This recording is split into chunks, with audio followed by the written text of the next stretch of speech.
الله الذي دل على ذاته بذاته وتنزه عن مجالسة مخلوقاته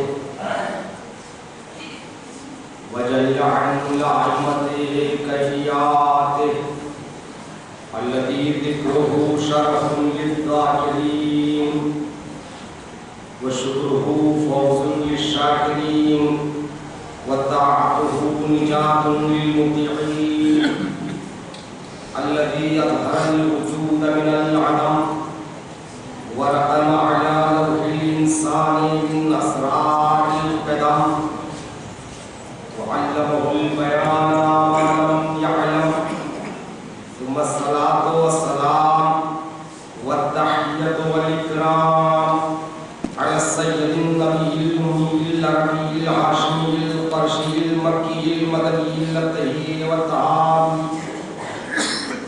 السيد الوحي والسراج المضيء الكوكب الدري صاحب الوقار والسكينة المدفون بعبد المدينة العبد المعيد ورسول المسدد المصطفى المجد المحمود الأحمد حبيب إله العالمين وخاتم النبيين وشفيع المذنبين ورحمة للعالمين بالقاسم محمد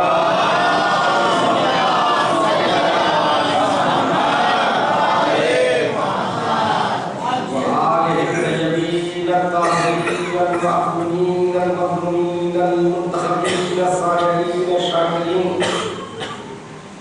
واللعنة الدائمة على أعدائهم وغاصب حقوقهم ومنكر فضائلهم ومناقبهم ومصائبهم وعظمتهم وولايتهم أجمعين من يوم ظلمهم إلى يوم الدين. أما بعد فقد قال الله تعالى تبارك في كتابه الكريم وهو أصدق القائلين قوله الحق. بسم الله الرحمن الرحيم. وما خلقت الجن والإنس إلا ليعبدون.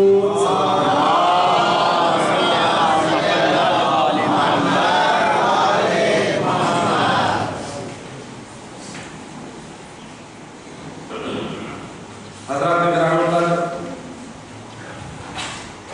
مسلسل اسی آیت کریمہ کے ذیل میں کربلا معراج ابدیت کے عنوان کے تحت ہماری گفتگو کا سفر جاری و ساری ہے. دراصل عزیزان محترم ہر سال ان مجالس کا انعقاد ہوتا ہے. بانیان مجالس فرش عذاب بچھا کر عزاداروں کا انتظار کرتے ہیں. نہ جانے کتنا سرمایہ ان مجالس کے لیے صرف ہوتا ہے, نہ جانے کتنے لوگوں کا وقت اس مقصد کے لیے صرف ہوتا ہے. اندازہ لگائیے وقت کا دینا, سرمایہ کا خرچ کرنا, یہ تمام چیزیں کسی ایک اہم مقصد کے لیے.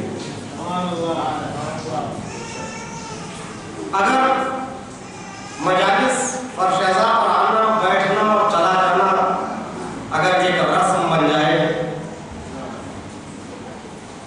بس ہر سال کرنا, الگ الگ ذاکرین کے خطابت کے ذائقوں کو آشنائے سماعت کرنا نہیں. عزیزان محترم, یہ مجلس حسین پیغام کربلا کے تسلسل کا نام ہے.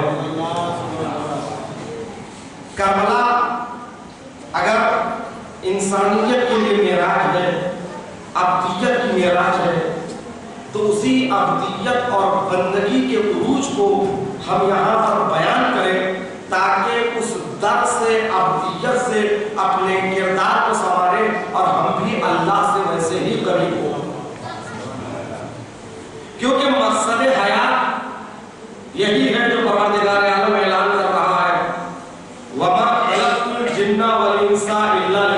یعبدون، میں نے جن و انس کو خلق نہیں کیا.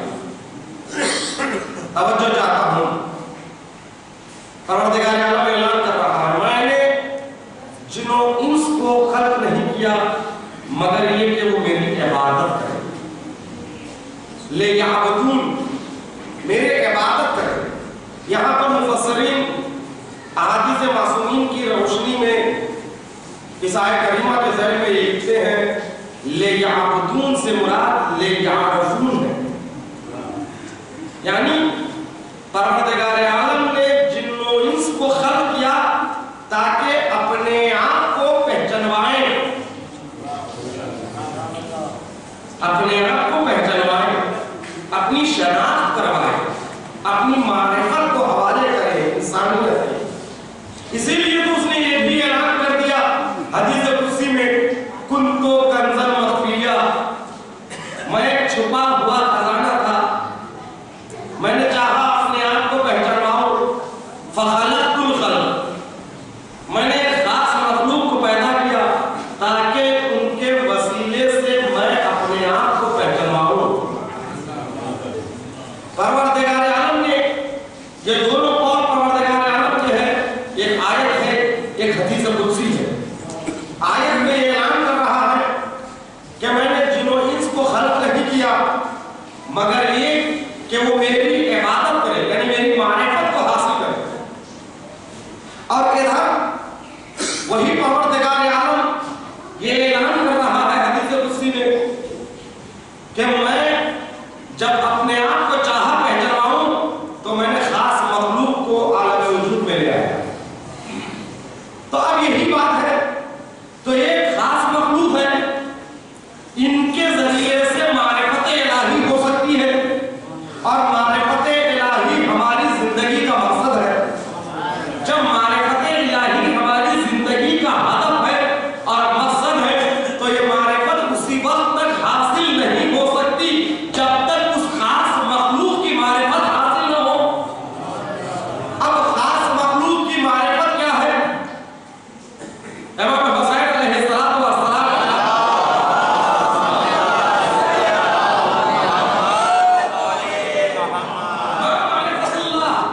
اللہ کی معرفت کیا چیز ہے؟ تو امام فرماتے ہیں معرفتو کل زمان امامہم، ہر زمانے کا اپنے امام کی معرفت اللہ کی معرفت ہے. یعنی جس نے امام کو نہیں پہچانا اس نے خدا کو نہیں پہچانا، اور اسی نے خدا کو پہچانا جس نے امام کو پہچانا. اگر عزیزان محترم، اگر کسی نے امام تک پہنچ کر یہ کہہ دیا کہ یہی خدا ہے، اب اس کے آگے کا سفر اس نے طے نہیں کیا، تو اس کا مطلب یہ ہے کہ جب امام تک پہنچنے کا ادعا کر رہا ہے، دعویٰ کر رہا ہے، مگر اس کی دلیل میں خدا تک پہنچنے کے کوئی امکانات نہیں ہے، تو گویا اس نے امام کو ہی نہیں پہچانا. اگر امام کو پہچانا ہوتا تو خدا کو ضرور پہچانا. امام کو پہچانا ہوتا تو ضرور خدا تک پہنچانے کا. یہی تو بات ہے، ہم کو امام کو سمجھنا ہے تو انہی راہوں سے امام کو سمجھے جن راہوں سے امام نے اپنی معرفت کو بیان کیا ہے. حدیثوں کے ذریعے امام کی معرفت ممکن ہے، آیات کے ذریعے امام کی معرفت ممکن ہے، دعاؤں کے ذریعے امام کی معرفت ممکن ہے، زیارتوں کے ذریعے امام کی معرفت ممکن ہے. جب آپ علم کے ذریعے اہل بیت کی معرفت حاصل کریں گے وہ معرفت عقیدہ. توجہ چاہتا ہوں میرے سے، یعنی عقیدہ علم کا نام ہے، عقیدہ جہل کا نام نہیں ہے. جو لوگ سمجھتے ہیں کہ بھائی یہ میرا عقیدہ ہے، کیا آپ کا عقیدہ کس چیز سے بنا؟ اس لیے کہ دو چیزیں ہیں، ایک عقیدہ ہے ایک عمل. ایک عقیدہ ہے ایک عمل ہے، یہ دونوں کا تعلق علم سے، ان دونوں کا تعلق معرفت سے. یعنی عمل وہی کرتا ہے جو تمہیں بتایا گیا ہے، یعنی بتایا گیا یعنی جو تم کو اہل بیت نے سکھایا اسی کو آپ عمل کرنا ہے. اسی لیے رسول نے فرمایا صلو